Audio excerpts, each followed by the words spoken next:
आइए आज एक बेहद खूबसूरत और प्राचीन कथा पर बात करते हैं, राधा और कृष्ण की कहानी।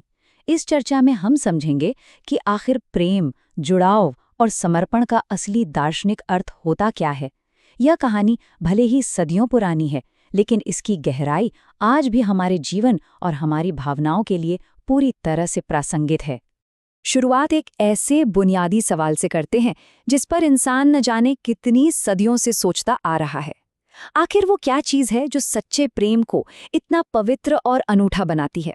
ऐसा क्या है जो किसी रिश्ते को बिल्कुल असाधारण बना देता है? चलिए इस प्राचीन दृष्टांत के जरिए इसी सवाल का जवाब ढूंढते हैं। भाग 1, राधा और कृष्ण का पवित्र प्रेम, एक अनूठा बंधन। देखिए, ये कोई आम कहानी नहीं है। राधा और कृष्ण के प्रेम को पूरी दुनिया में सबसे पवित्र और अनोखा माना जाता है। कह सकते हैं कि ये एक ऐसा अल्टीमेट बेंचमार्क है जिससे बाकी सभी भावनाओं को नापा जाता है। और यहीं से हमें समझ आता है कि सच्चा समर्पण असल में दिखता कैसा है। आगे बढ़ते हैं भाग 2 की ओर। वृंदावन में गोपियों की इच्छा और उन्हें चाहने की बेचैनी। अब जरा वृंदावन के इस दृश्य की कल्पना कीजिए, जहां एक बहुत ही दिलचस्प विरोधाभास देखने को मिलता है। एक तरफ गोपियां हैं जो बहुत उत्सुक हैं, बेचैन हैं और चाहती हैं कि कृष्ण बस और बस उनके साथ रहें, मतलब ध्यान पाने की गहरी तड़प है। और दूसरी तरफ राधा है जो एक पेड़ के नीचे बिल्कुल शांत बैठी हैं। कोई शिकायत नहीं, कोई बेचैनी नहीं, एक ऐसा गहरा और शांतिपूर्ण ठहराव जो बिना कुछ कहे ही बहुत कुछ कह जाता है। अब आते हैं भाग 3 पर, राधा का अटूट विश्वास और पाने की शांति। इस पूरी अफरा तफरी के बीच राधा को इतना शांत देखकर कृष्ण सीधे उनके पास जाते हैं और बहुत ही प्यार से एक कोमल मुस्कान के साथ बस एक सीधा सा सवाल पूछते हैं, राधे, तुम मेरे पास क्यों नहीं आई? ध्यान दीजिएगा, ये वो पल है जो इस पूरी कहानी का रुख ही मोड़ देता है। और यहीं पर सबसे गहरी बात सामने आती है। राधा का जवाब वाकई रोंगटे खड़े कर देने वाला है। वो कहती हैं, मुझे आपको पाने के लिए आने की जरूरत ही नहीं है, क्योंकि आप तो हमेशा मेरे दिल में रहते हैं। क्या बात है!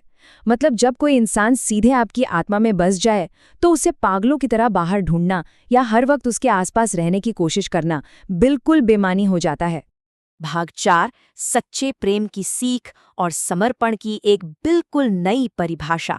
राधा के इस अटूट विश्वास को देखकर कृष्ण भी भावुक हो जाते हैं और फिर वो एक बहुत बड़ा सच सामने रखते हैं।